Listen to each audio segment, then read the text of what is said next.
A gente parou na última aula e mostrou a radiação em uma cavidade, né? Calculando as energias internas de uma cavidade.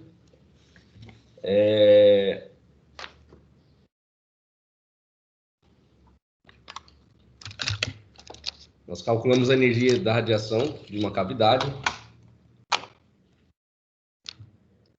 de acordo com o modelo de Heilig-Jeans, né?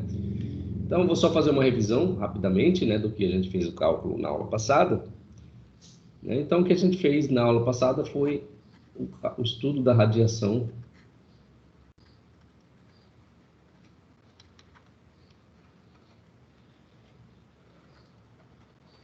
em uma cavidade.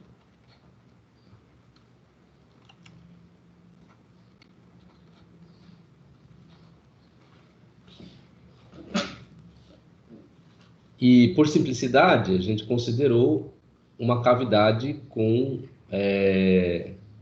geometria com a geometria de uma caixa, né? Uma caixa com base quadrada, né? Uma caixa com aresta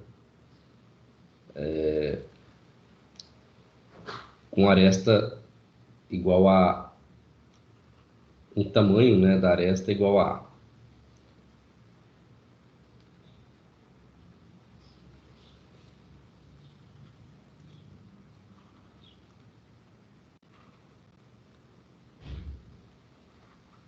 Né? Então, você tem aqui uma caixa com aresta igual a A.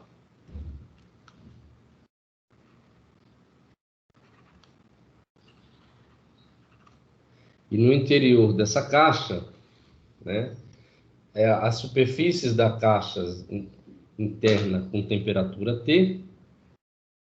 E no interior dessa caixa, você tem radiação, né, se propagando, né, por mais diversas direções aqui dentro.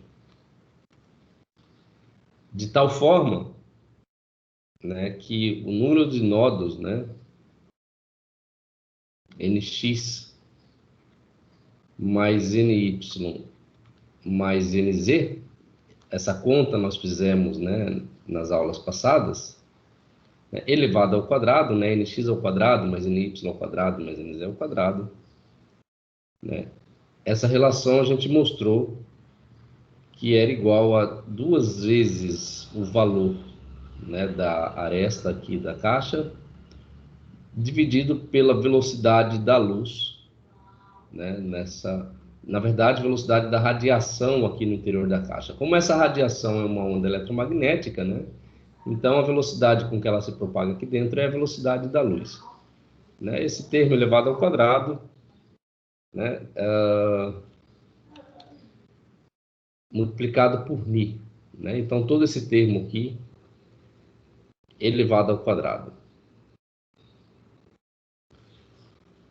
Muito bem. E esse valor aqui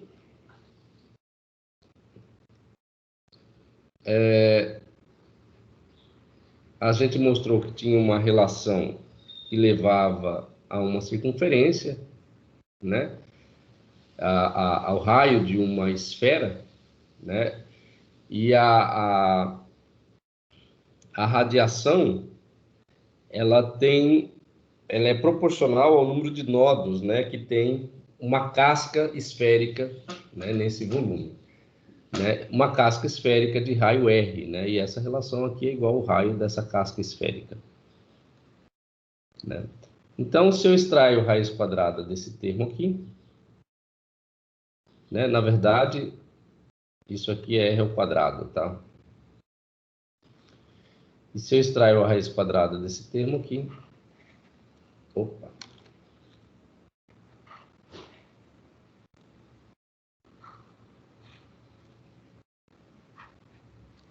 né, o raio, então, vai ser igual a nx, a raiz quadrada de nx ao quadrado, mais ny ao quadrado, mais nz ao quadrado, que dá exatamente 2a ni sobre c.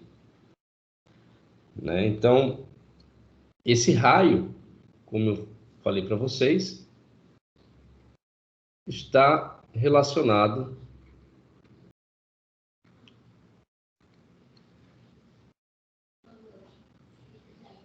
e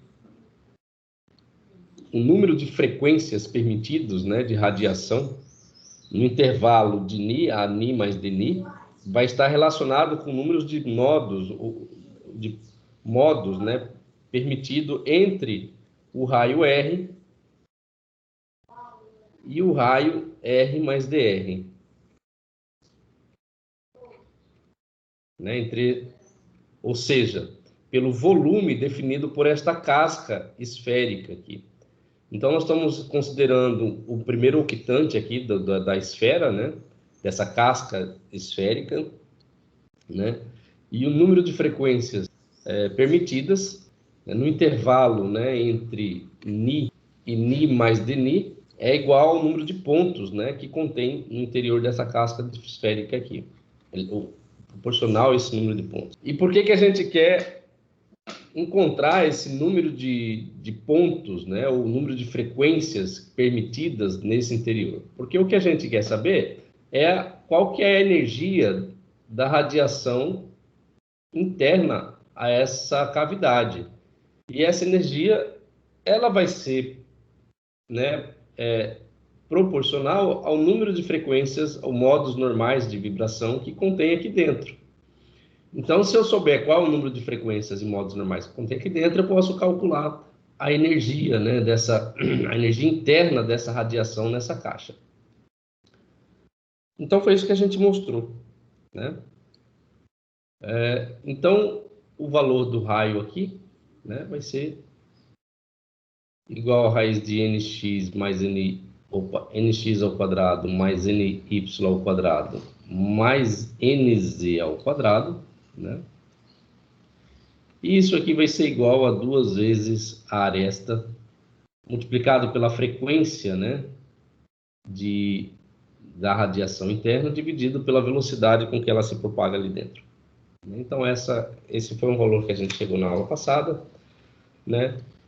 E aí, o que a gente está interessado é calcular o número de pontos, né? Então, o número de pontos que contém essa casca esférica está relacionado com o volume dessa casca esférica aqui. Então, o que a gente tem que fazer é calcular esse volume, né? Então, esse volume dessa casca esférica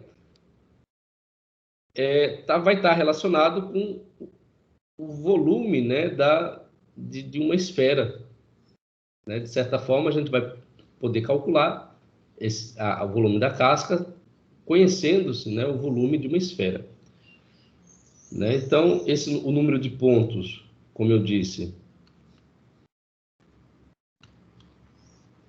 né, a gente chamou, né, esse número de pontos de Zni, né, numa aula passada, é igual ao volume da casca esférica, né? A casca esférica, ela vai estar localizada entre o raio R, né, e R mais dr, tá? Então, o volume da esfera, né, de raio R, né, como estou considerando um octante, vai ser 1 sobre 8, e o volume da esfera é 4πr ao quadrado dr, o que vai dar aí 1 sobre 2, né, πr ao quadrado dr. Muito bem. Então, se eu quero saber qual que é o número de pontos, né, que contém essa casca esférica, dentro de um intervalo de frequência dni, né, então a espessura aqui dessa casca esférica é dr, então as frequências que estão contidas nessa casca esférica vão estar relacionadas com dni.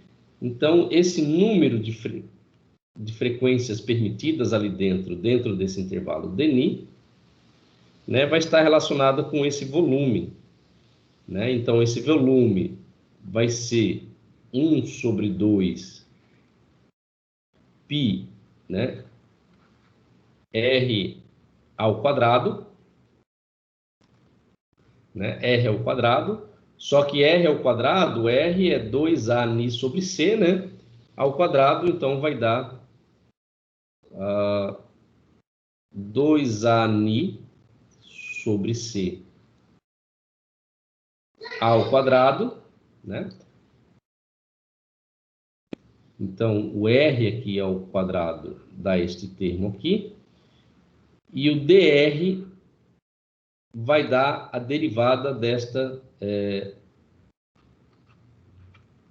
relação, né? Então, a derivada desta relação, dr, A é constante, que é a aresta da caixa, e C também é uma constante, que é a velocidade da radiação no interior da caixa. Então, a única coisa que pode variar nesse intervalo, né, de espaço, ok? Muito bem. Olha só, a radiação que propaga aqui dentro, né, nesse interior, ela tem duas polarizações, né, porque é uma radiação eletromagnética.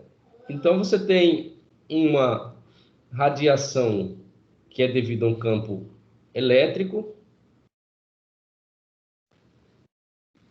e você tem também uma propagação que é devido a um campo magnético, né? Vocês devem ter visto aí a propagação de uma onda eletromagnética em algum momento da vida acadêmica de vocês. Então, você tem duas polarizações aqui transversais, né? Então, devido a isso, né, o número de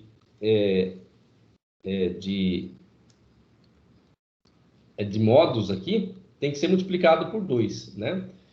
Então, vamos colocar um Z' aqui, né? E definir que contemos que nesses sistemas, né, de propagação de radiação contém dois estados de polarização. Então, se a gente considera esses dois estados de polarização independentes, né, então vamos definir que o número Z de frequências permitida dentro dessas caixa esférica é 2 vezes o número de modos ou de pontos, né, que contém dentro dessa casca esférica, né, que a gente acabou de calcular aqui. Vai ser 2 vezes esse termo aqui, né? Vamos só finalizar aqui. Ao quadrado dá 4, vezes 2 dá 8, dividido por 2 dá 4, né? Então, aqui vai dar 4 π, né? A ao quadrado vezes A dá A ao cubo, dividido por C ao quadrado vezes C dá C ao cubo, né? Ni ao quadrado dni, né? Então, o número de modos dentro do intervalo de frequência dni, ou seja, zni dni, então vai ser 2 vezes esse número aqui que a gente calculou para uma polarização. Então, esse número, levando em consideração, né, os dois modos, os dois estados de polarização, né, vai ser 2 vezes 4, 8 π A ao cubo, ni ao quadrado, dni, né, dividido por C ao cubo. Então, este é o valor que a gente obtém, né, para o número de modos de vibração. Mas o que a gente quer calcular, na verdade, é a energia total por unidade de frequência. Este valor da energia total, né, e aqui eu não vou considerar a densidade de energia, e sim a energia, né, vai ser U, né, energia total por unidade de frequência, dU. O princípio da equipartição da energia, que a gente mostrou nas aulas passadas, né? E o que resta para a gente agora é calcular essa energia total, né, por unidade de frequência. Então, essa energia total por unidade de frequência, né, substituindo aqui o valor que a gente encontrou para o número de módulos dentro do intervalo Denis, né, que a gente calculou aqui. Então, fica 8π ao cubo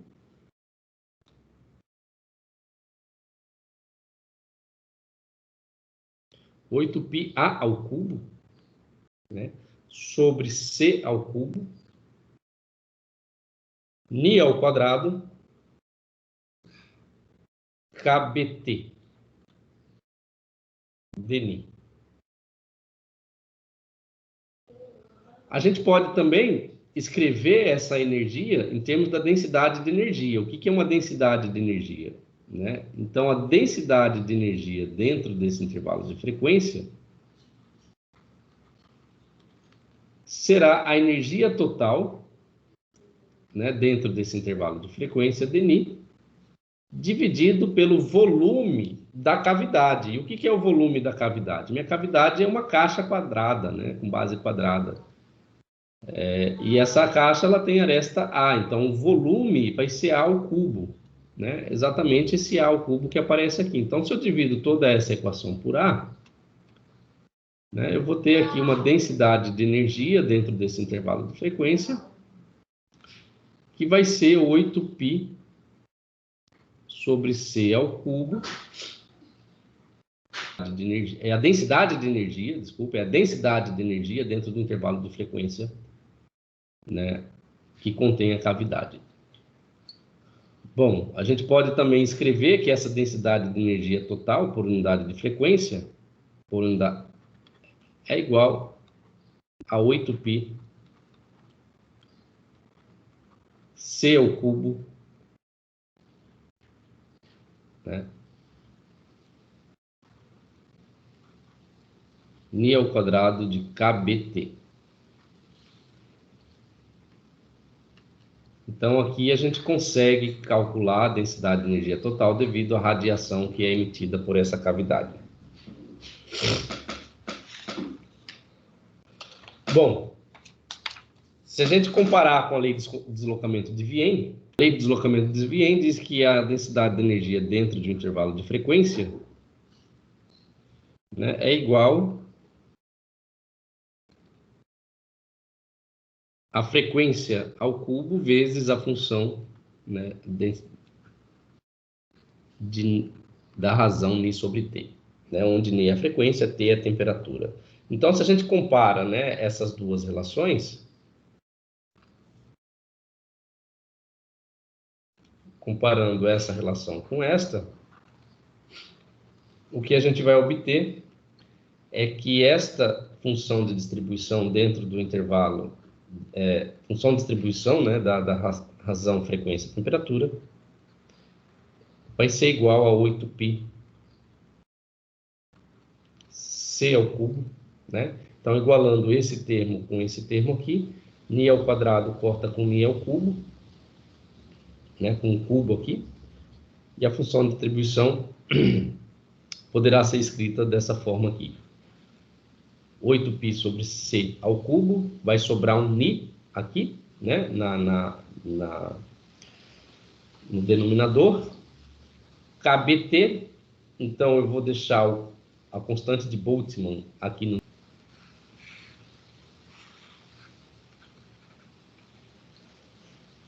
Então, esta é a função de distribuição de Heilig-Jeans. Né? É a função de distribuição de Heilig-Jeans. Qual que é a validade dessa função de distribuição? Se a gente comparar com os resultados experimentais, ela concorda com todo o espectro de radiação? Bom, os resultados teóricos, infelizmente ou felizmente para aquela época, né, não estavam de acordo com os resultados experimentais. E essa função de distribuição, ela se mostrou válida apenas dentro de um intervalo, né, de frequência, né? Então, ela se mostrou válida no limite em que a temperatura tendia a zero. Certo? Então, muito bem. Isso não é um bom resultado, porque você se espera de uma teoria que ela consiga descrever todos os quase que completamente os resultados experimentais. Obviamente que a teoria ela nunca vai estar em relação aos resultados experimentais 100%, né? Sempre vai estar ali um erro que sempre quando você vai fazer uma medida experimental, sempre vai existir um erro associado, né? Então, vocês no laboratório devem ter visto lá, né, como é que a gente faz eliminações de erros grosseiros, erros devido à paralaxe, né? Então, quando você faz uma medida experimental, né, você tem que fazer um grande número de medidas, né? Mas a concordância com o resultado teórico espera-se que seja, né, muito grande. Dando continuidade, né, à teoria de radiação do corpo negro, né, levando em consideração a cronologia do estudo da radiação, né, então a grande contribuição veio devido a Planck, né? Então, a partir do estudo de Planck, né, teve um novo marco da ciência, principalmente na área da física, da química, né? Então, os estudos de Planck resultaram na teoria de Planck da radiação de cavidade.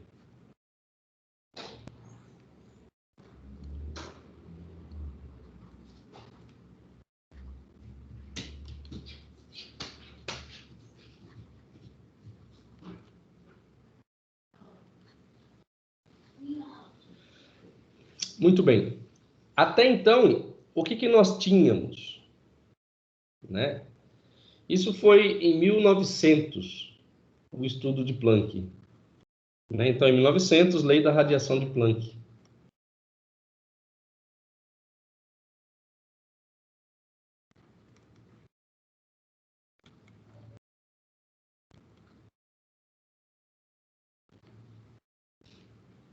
Com os resultados que já tinham até então, né?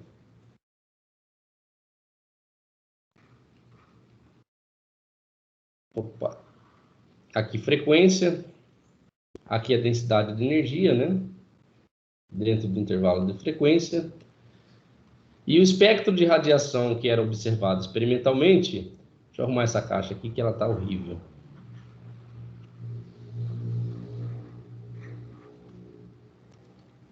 Então, o espectro de radiação, ela tinha um comportamento que a densidade de energia, né, do espectro da radiação, né, começava num valor bem baixo e aumentando com a frequência, né, até atingir um pico máximo de frequência e depois tendia a zero. E os resultados teóricos baseados na teoria clássica, né, levava para um comportamento diferente, né, do que era observado experimentalmente. Então, aqui a gente tinha esse resultado baseado na teoria clássica,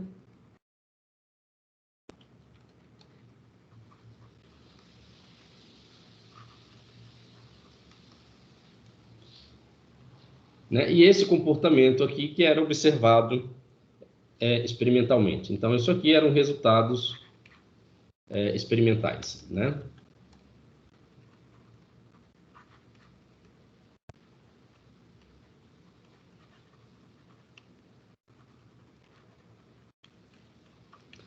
Então, para os estudiosos da época, para os cientistas da época, né, esse resultado, devido à teoria clássica, ficou conhecido como catástrofe do ultravioleta, né? Então, quais eram as dificuldades na época? A grande dificuldade era como descrever a função de distribuição.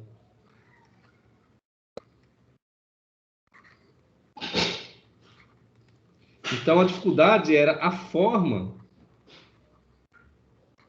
da função f de ni t, né? A função da razão da frequência com a temperatura. O que se tinha até então? Nós tínhamos duas leis, né? Que é a lei de deslocamento de Wien,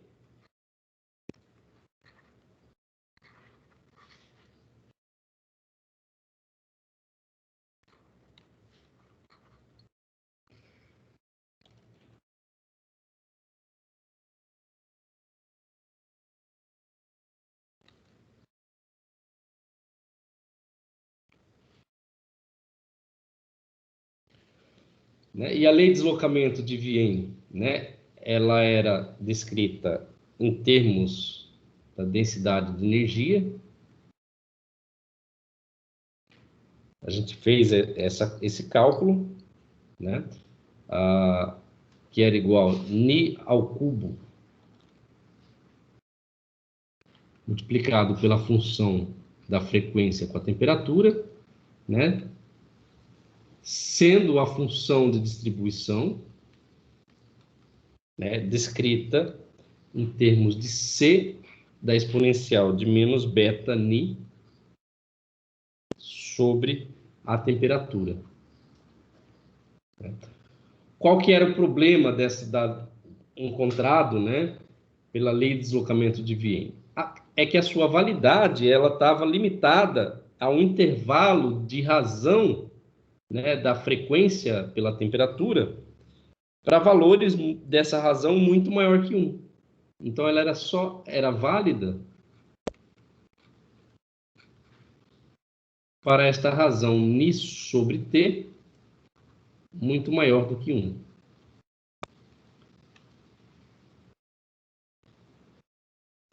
Além da lei de deslocamento de Wien, né, a gente viu também a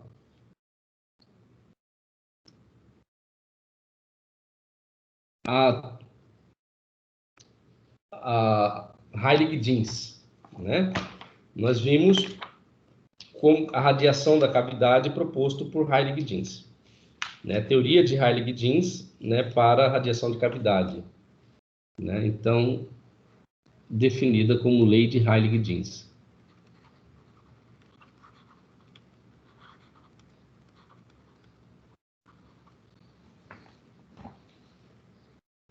Então, a lei de Heilig-Jeans, né, a função de distribuição calculada por Heilig-Jeans, né, a gente viu, né, acabou de mostrar ela, né, essa função de distribuição definida como sendo 8π C ao cubo multiplicado pela razão da constante de Boltzmann dividido pela razão entre frequência e temperatura. E qual que era o problema? O problema que a lei de Heilig-Jeans tinha uma validade também, né? Ela era válida para a razão Ni sobre T muito menor do que 1. Ou seja, duas teorias, né, que abordavam os extremos dos resultados experimentais, mas não conseguia descrever completamente, não existia uma teoria que descrevesse completamente esses resultados experimentais. O que significa dizer que as leis que existiam, né, até o início do século XX, né, as leis de deslocamento de Wien, as leis de Heilig-Jeans, elas não tinham validade para todo o espectro de radiação.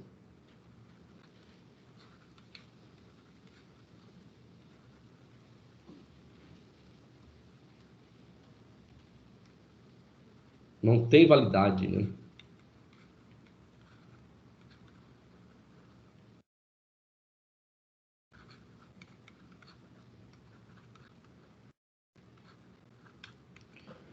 Bom, para resolver esse problema, a grande sacada foi dada por Planck. Né? O que o Planck fez? Ele considerou a hipótese de uma violação da lei da equipartição da energia. Então, a partir daí, né, uma sociedade, né, onde já estava muito bem estabelecida no final no início do século XX, né, as teorias devido às equações de Maxwell, né, as leis do eletromagnetismo já estavam muito bem estabelecidas, a mecânica clássica também já estava muito bem estabelecida, a termodinâmica estava muito bem estabelecida. Então, foi uma proposição muito ousada devido a Planck, né, numa sociedade descrente, né, dessas novas nesses novos postulados que Planck impôs, né? Albert Einstein mesmo, ele morreu sem acreditar na mecânica quântica, né? Então, Planck foi o primeiro, né, a levar em consideração o fato de uma violação, né, uma hipótese de violação da lei de repartição da energia.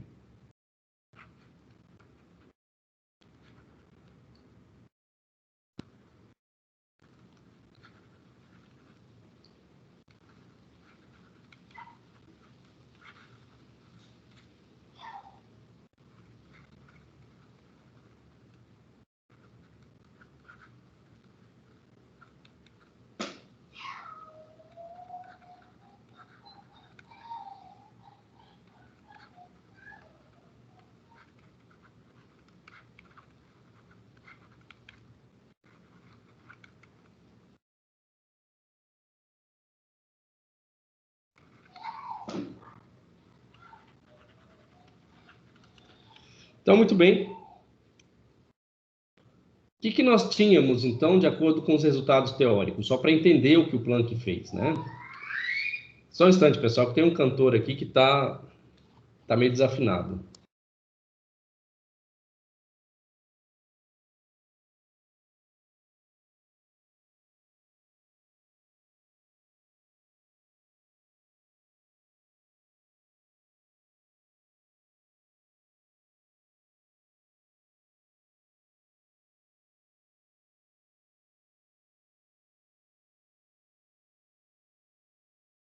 Vamos lá?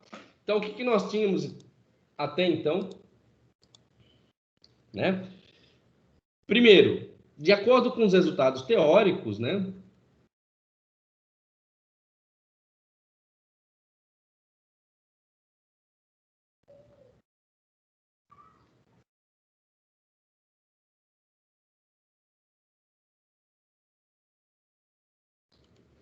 Nós tínhamos a teoria que descrevia a densidade, o valor médio da energia, né?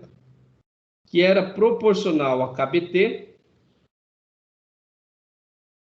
né? Dentro de um intervalo de frequência que tendia a zero, né? Ou seja, que a energia total média tende a kBt quando a frequência se aproxima de zero.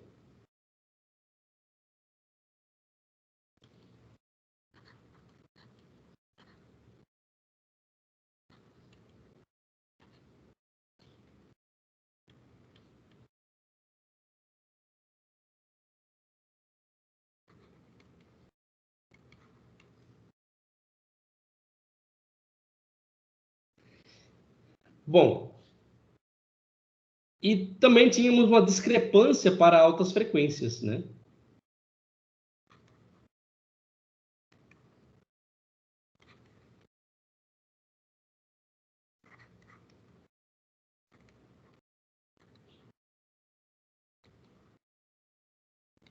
O que significava dizer que a densidade de energia, o valor médio de densidade de energia, tendia a zero para frequências, né, tendendo para valores muito altos. O que o Planck propôs? Ele propôs uma nova função como uma interpolação desses dois casos, né? E introduziu a noção de quantum de energia. Então, pela primeira vez, ele introduziu o quantum de energia.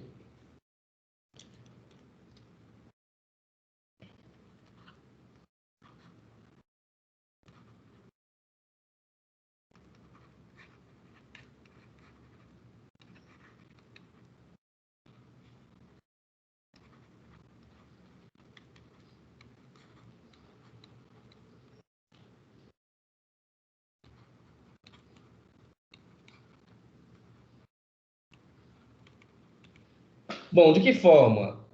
De forma a postular que a energia ela não tinha um espectro contínuo, né? Essa energia de emissão de radiação ela não tinha um espectro contínuo e sim um espectro discreto, né? E ele fez isso definindo uma função, né, da razão frequência por temperatura como sendo 8π sobre C ao cubo, né, K B beta, né, e eu vou mostrar o que é esse beta, multiplicado por uma função de distribuição, né, que é dada pela razão de 1 sobre E exponencial de beta Ni sobre temperatura, menos 1. Né? Então, esta foi a grande sacada de Planck. Né? E ele obteve, né?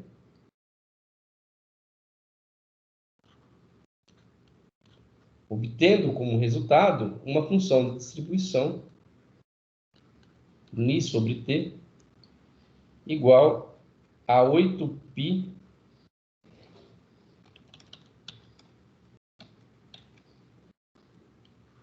tem que escrever bonitinho, porque agora introduz uma constante para vocês que vocês vão levar para o resto da vida acadêmica de vocês, né? Que é a constante que a gente conhece hoje como constante de Planck, né? Que é o H. Né? Então, ele definiu a função de distribuição em termos de uma constante, né? Que é multiplicado por 8π, dividido por C ao cubo, né? Vezes a função de distribuição. Então, essa função de distribuição, né? Escrita como Ni ao cubo, dividido pela exponencial de Hni, dividido por KBT,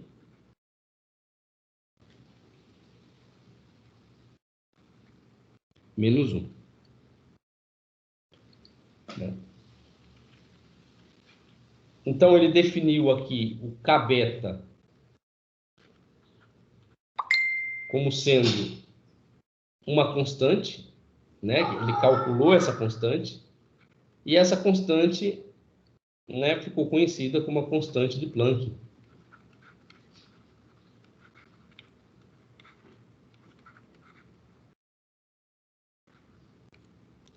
Constante de Planck.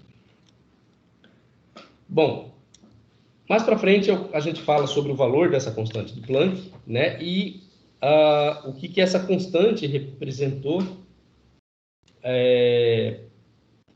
para a comunidade científica na época. Né? Mas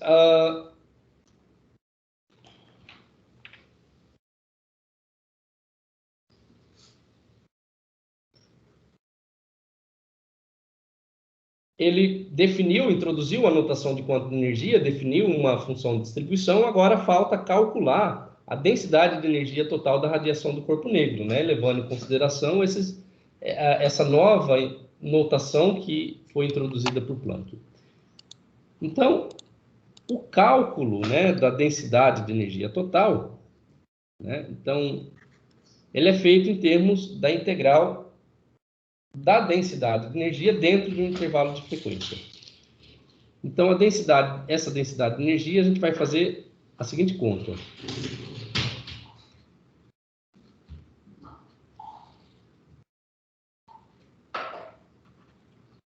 Hni sobre KBT.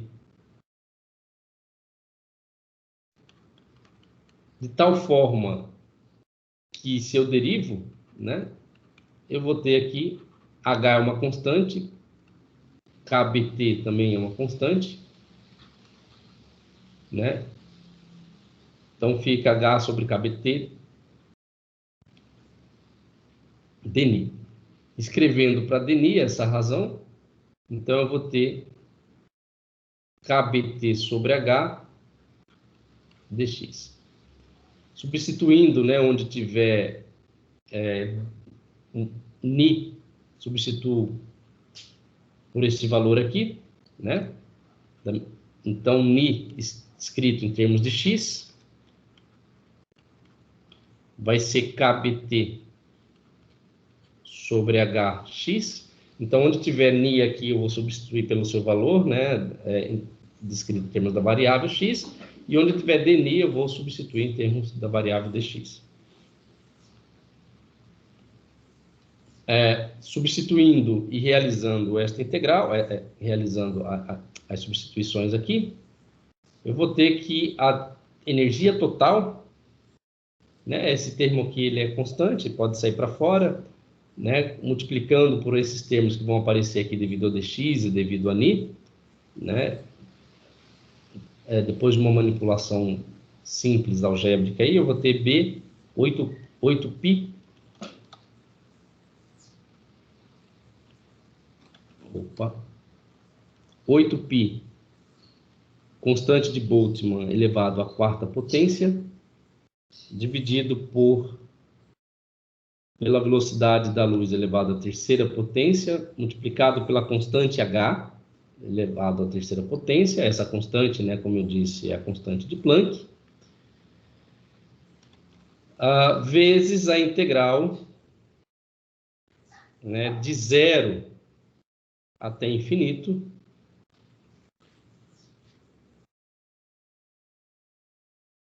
de x ao cubo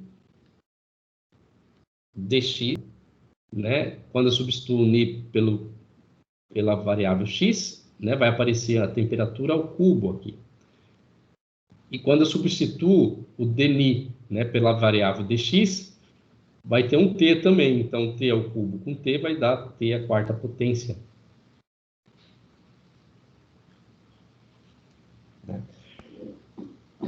E esta relação, vocês já devem estar, né, se familiarizando com ela, devido a t à quarta potência, nada mais é do que a lei de Stefan, né? Então, esta é a fórmula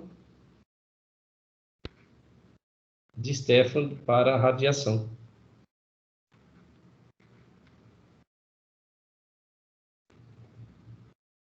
Lembra da lei empírica de Stefan? Então, aparece aqui uma constante, né, multiplicada pela temperatura quarta potência.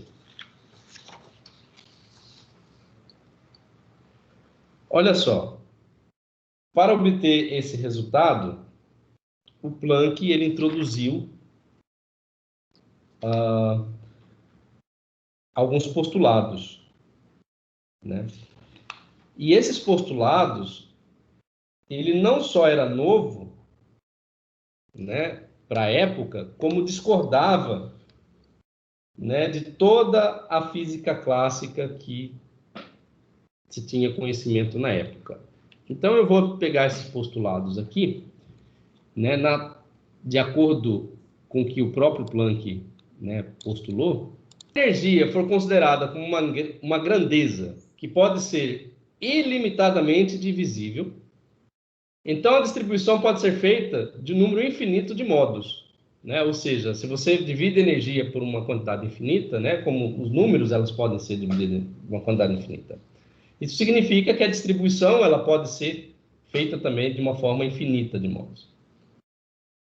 Nós, ao contrário, e este é um ponto mais importante de todo o cálculo, né? Então ele frisa que isso é um ponto mais importante da sua teoria, da sua lei. Consideramos a energia como uma grandeza composta de um número bem determinado de partes iguais finitas. E usaremos a constante de natureza H igual a 5,5 vezes 10 a menos 27 ergs vezes segundo. Então, ele já estipula, ele chama essa constante de H e usa esse valor da constante. Dizendo o seguinte, que agora a energia não é um espectro contínuo. A energia, ela é trocada, né, de acordo com como a gente troca de moeda. Como é que a gente troca de moeda no mercado? Né? O dinheiro, como é que a gente troca de dinheiro? A gente troca de dinheiro, só pode trocar o dinheiro em uma quantidade inteira de 1 centavo. De 1 centavo. Né? Eu acho que 1 centavo nem tem mais no mercado, né? Mas se a gente for trocar dinheiro, a gente só pode trocar dinheiro dentro dessa quantidade discreta de 1 centavo. Não tem como ter meio centavo ou uma fração de centavos, né? A gente não troca dinheiro com frações de centavos, a gente troca com um número inteiro de 1 centavo. Né? E esse 1 centavo para o Planck, né, era a constante da natureza, que ele chamou de constante da natureza H, e que toda a energia do espectro era trocada por uma quantidade inteira desta constante. a gente pode, né, interpretar, né, esse postulado de uma outra forma. Hoje, né, a gente escreve esse postulado dessa forma aqui.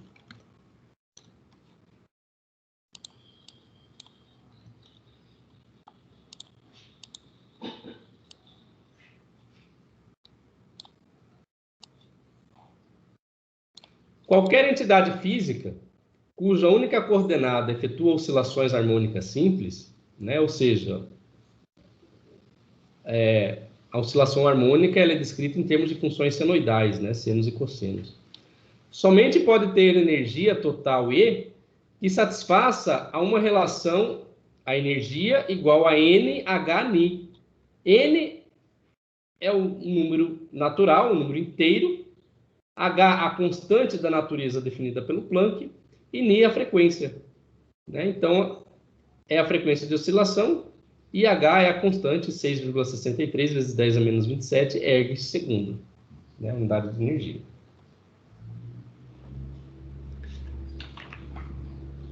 Então, para explicar o espectro de radiação de um corpo negro, né? Inclusive, vocês podem ver aí em vários livros, né, literatura, que quando Planck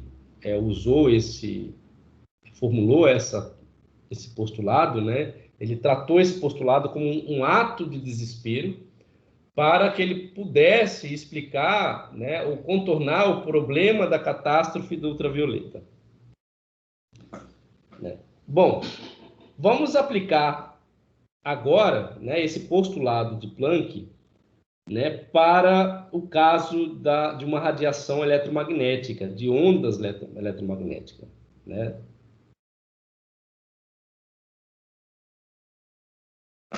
E aí, vamos usar uma função de distribuição de Boltzmann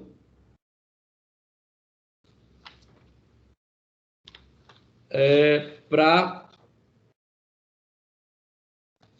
descrever, né, a função de distribuição devido a Planck.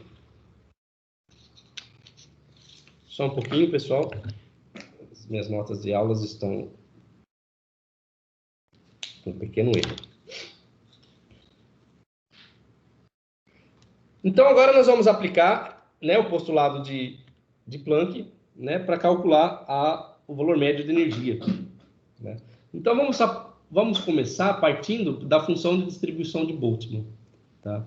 Então, a distribuição de Boltzmann vai ser aplicada para um sistema em equilíbrio térmico, né, a temperatura T. Vocês estudaram a função de distribuição de Boltzmann? Vimos uma coisa ou outra. Vocês saberiam dizer como que é a função de distribuição de Boltzmann?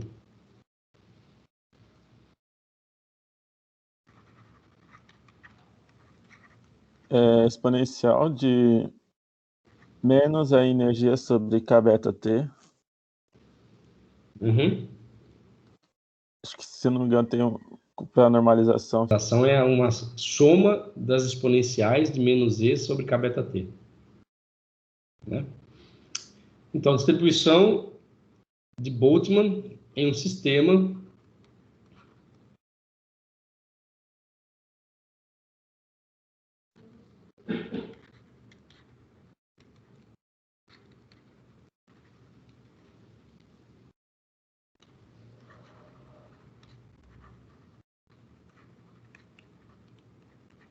a temperatura T.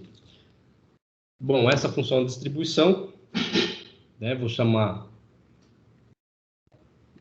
P de E, é igual à razão entre a exponencial de menos a razão entre a energia dividido por K beta T, né?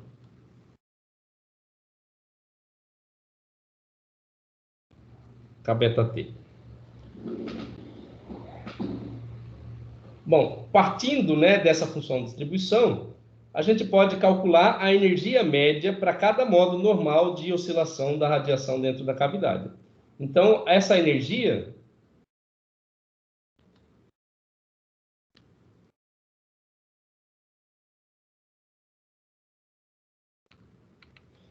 Então, vai ser o seguinte. Então, a energia média, eu vou considerar que é a soma em energia de E multiplicado pela função de distribuição de Boltzmann, né?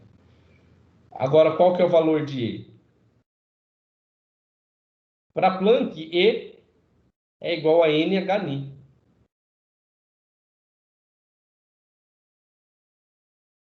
É a energia, né, da radiação da emitida, né? Então, isso aqui é de acordo com o postulado de Planck.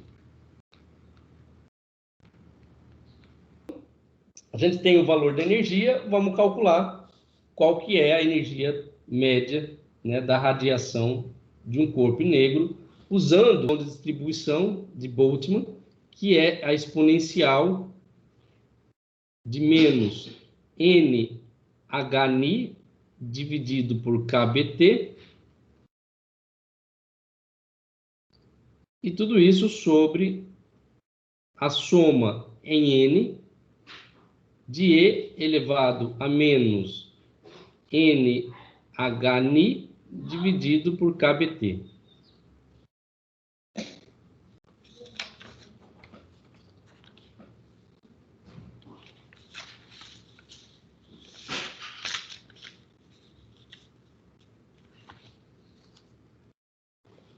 O que a gente vai fazer agora? Vamos calcular essas somas de forma separada, tá?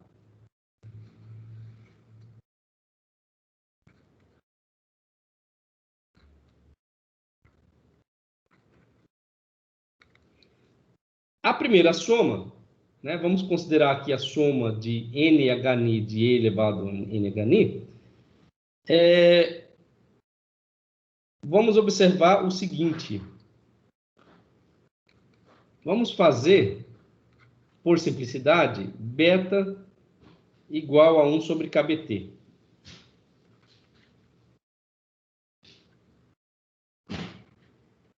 E ε0 igual a HNI, né? Uma unidade de energia, tá? De tal forma que eu vou ter aqui que a soma em N, né, de Nε0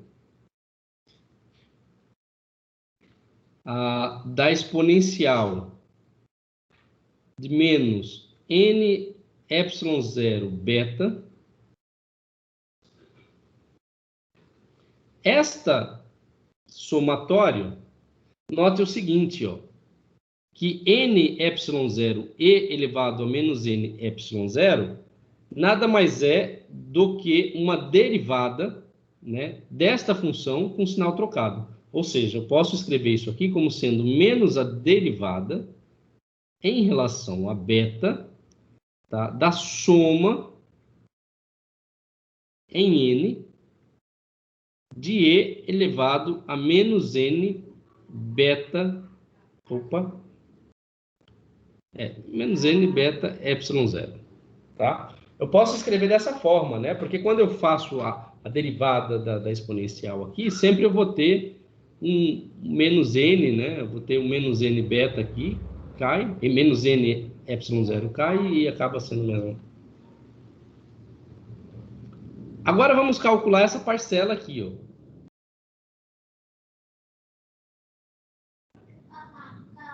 Vamos ver como a gente pode obter essa parcela. Essa parcela, pessoal, ela pode ser escrita da seguinte forma.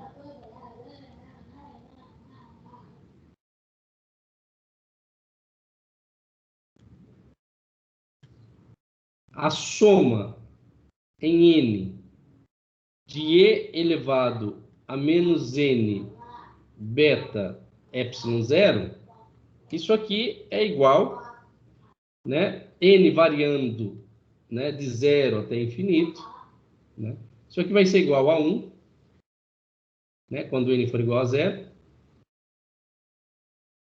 mais E elevado a menos beta ε0, mais E elevado a menos 2 beta ε0, mais E elevado a menos 3 beta epsilon zero, mais, né, e assim indefinidamente esse termo vai ser definindo, né, como uma progressão geométrica.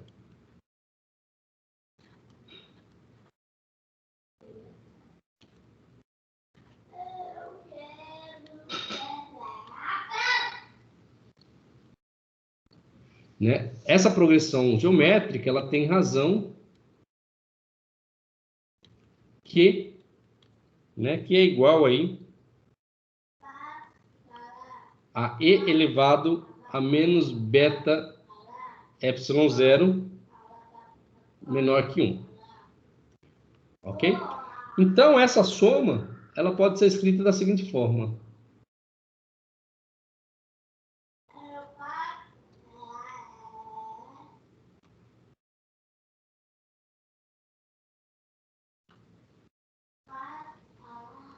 N variando de 0 a infinito, de e elevado a menos n beta epsilon zero, isso aqui vai ser igual, né, a 1 sobre 1 menos e de menos beta epsilon zero, né?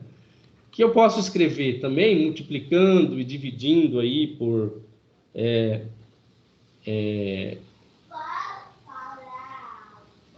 isso aqui pode ser reescrito, né? Multiplicando e dividido por esse termo aqui com sinal trocado, né? Vai ficar e a menos beta epsilon zero menos 1 de e elevado a beta epsilon zero.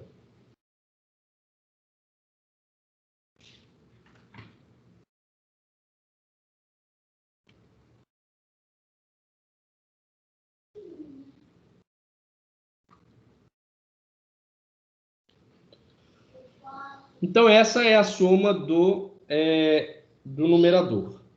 Então, essa soma aqui ela vai ser simplificada e vai ficar escrita da seguinte forma. Somatório em n, de n é beta, né, da soma elevado a menos n beta igual, né, a menos a derivada em relação a beta elevado a beta. Então, né, de n epsilon zero e elevado a menos n beta epsilon zero é igual, eu vou deixar para vocês fazerem, tá? Essa derivada aqui, né? Então você vai ter uma derivada do produto, né? Derivada do numerador dividido pelo denominador, mais a derivada do denominador, bom, enfim. Essa derivada ela vai ter esse resultado aqui. Epsilon zero de e beta epsilon zero de e beta epsilon zero menos 1 ao quadrado. Tá? Muito bem, agora, tendo esses valores, a gente pode reescrever, né, a energia média para radiação de acordo com o postulado de Planck. Né? Então, essa energia média, eu vou escrever aqui um pouco, tá? Epsilon zero, dividido pela soma do denominador, que é a soma em E elevado a menos N beta epsilon zero, né? E esta razão, né, essa energia, então, substituindo, né, os valores que a gente obteve aqui, vai ser a razão entre epsilon zero e beta epsilon zero e beta epsilon zero menos 1 dividido por e beta epsilon zero sobre e beta epsilon zero menos 1, e isso aqui vai ser igual à razão entre epsilon zero e elevada a beta epsilon zero menos 1.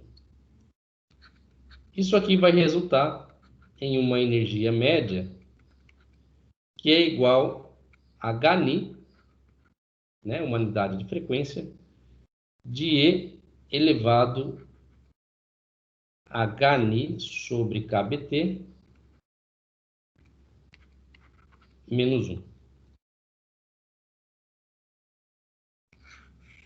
Então, esta é o espectro, né, de radiação, o espectro, é a densidade de energia da radiação proposta por Planck.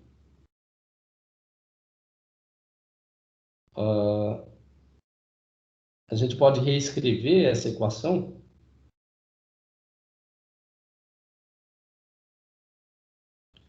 de uma outra forma, né? Notem que não tem kBt aí, né?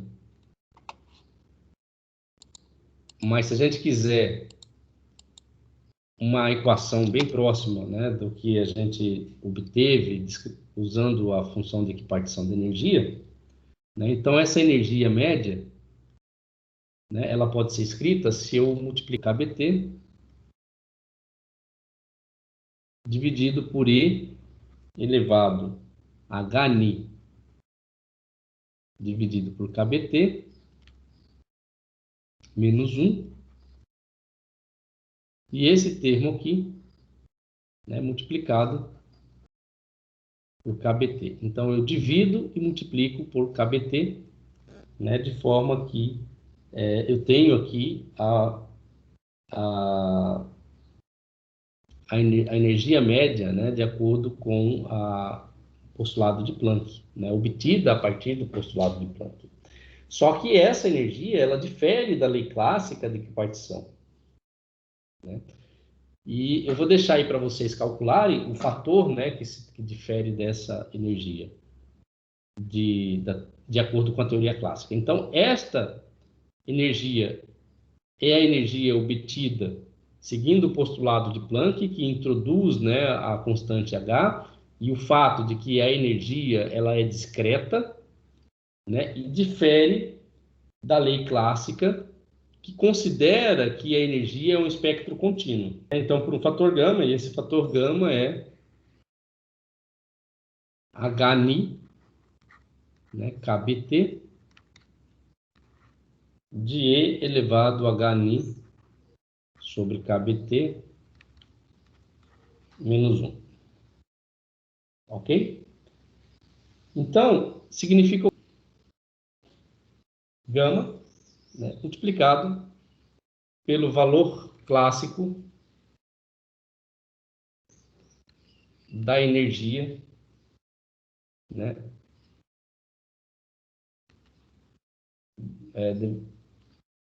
multiplicado por esse valor da energia média clássica. Muito bem. Alguma dúvida, pessoal? Não. Bom, então, quantas horas? 9h12. Acabando já. Agora o que a gente pode definir aí qual que é a função de distribuição, né, de acordo com essa teoria de Planck, né? Então, se a gente quer encontrar a densidade de energia, a gente precisa multiplicar a energia média pelo número de graus de liberdade dentro do intervalo de frequência, né? E que a gente definiu, né, esse número como Zn/dν. Então, como a gente fez lá no caso de Heilig-Jeans, né, este cálculo, que no caso de Heilig-Jeans era um modelo clássico, né, nós vamos levar em consideração a energia, né, vamos considerar como sendo correto, né, e que a deficiência, né, que fica por lei da equipartição clássica, né, o resultado aí que não está batendo com o experimento, né, ela fica né, a cargo da teoria de equipartição clássica, que foi aonde o Planck rompeu, né, com as ideias. Então, vamos fazer encontrando, né, que a densidade de energia, né, então,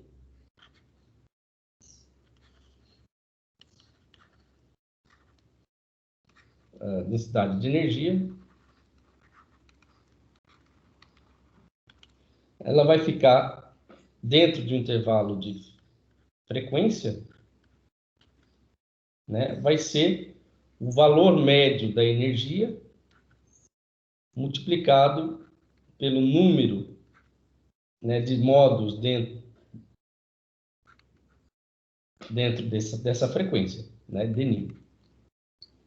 Esse valor Zn a gente tem calculado, né, Zn, usando, né, o caso de Rayleigh-Jeans. E agora a gente tem aqui a energia média calculada por Planck. Então, essa relação vai nos levar a 8π Ni ao quadrado sobre C ao cubo, multiplicado por Hni sobre kBt, dividido por E elevado a Hni sobre kBt, menos 1, multiplicado por kBt. Bom, tem o dNi também, né? Muito bem, agora eu tenho a nossa densidade de energia, que vai resultar em Uzinho, né, de Ni-T, como sendo igual a esse termo aqui, né? Vamos comparar também com o deslocamento de Wien.